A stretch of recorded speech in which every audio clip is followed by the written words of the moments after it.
Sénégal, quand la dépravation des mœurs prime sur nos valeurs traditionnelles, dans un pays en développement où 50% de la population ont moins de 19 ans, un pays où les jeunes sont dans le désarroi, faute d'opportunités d'emploi ou de manque de perspectives. C'est dans ce contexte-là que la plupart, sinon tous, se tournent vers l'auto-emploi, vers le voyage,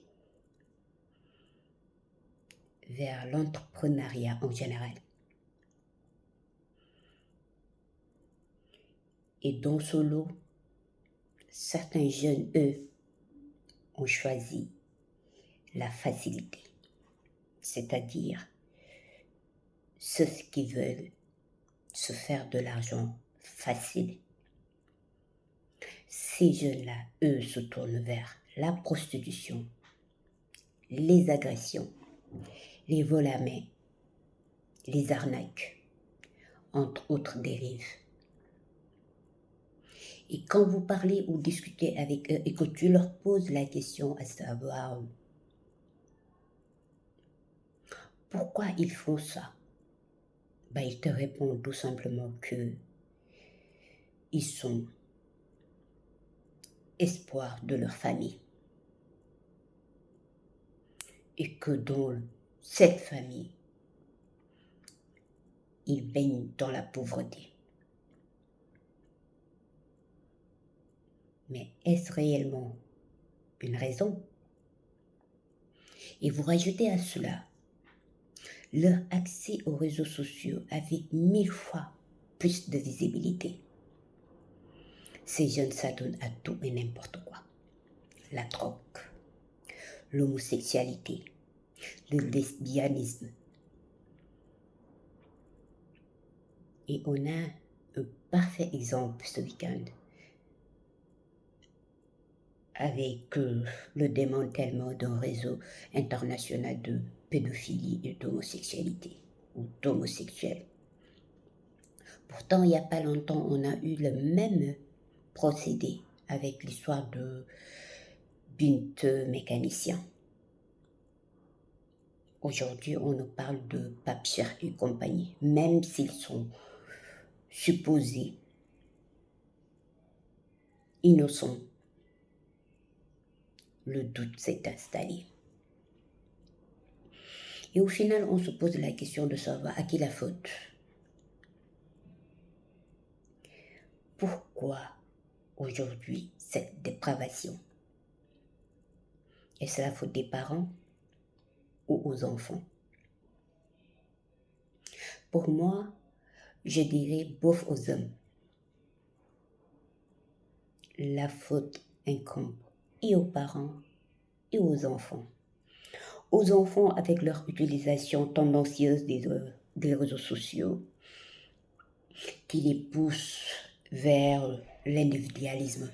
Chaque enfant se voit avoir un appartement pour plus de liberté, plus de sorties nocturnes, plus d'événements organisés entre eux, pas de surveillance ni rien du tout.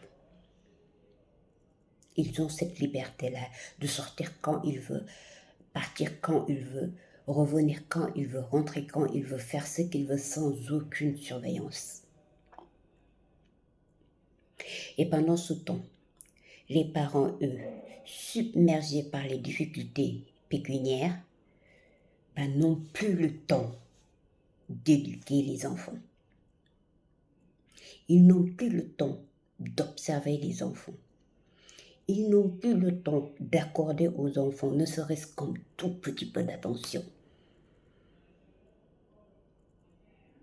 Et s'ils avaient cette possibilité-là, ils auraient pu faire en sorte que les enfants puissent distinguer le préféré du préférable, le désiré du désirable. Mais non. Même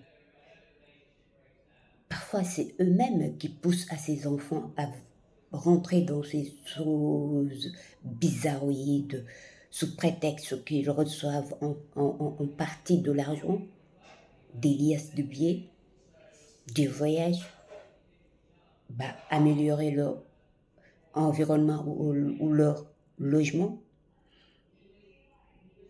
Où sont passées nos valeurs traditionnelles de jom, ngor, fulla, fayda, jombo def, rusa def?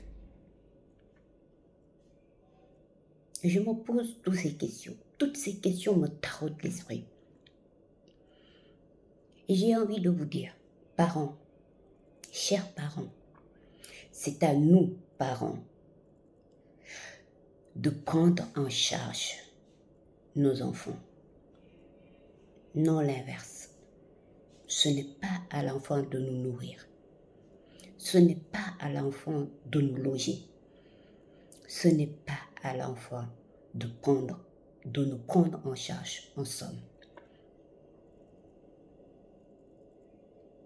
Il nous faut revenir à l'essentiel. Sinon, avec ce qui se passe actuellement, nous allons de pire en pire. Aujourd'hui, c'est ça qui est visible, la partie visible de l'iceberg. Mais ce qui se trame au sein de nos familles est beaucoup, beaucoup plus profond. Et tout cela n'est causé que par la recherche frénétique de l'argent.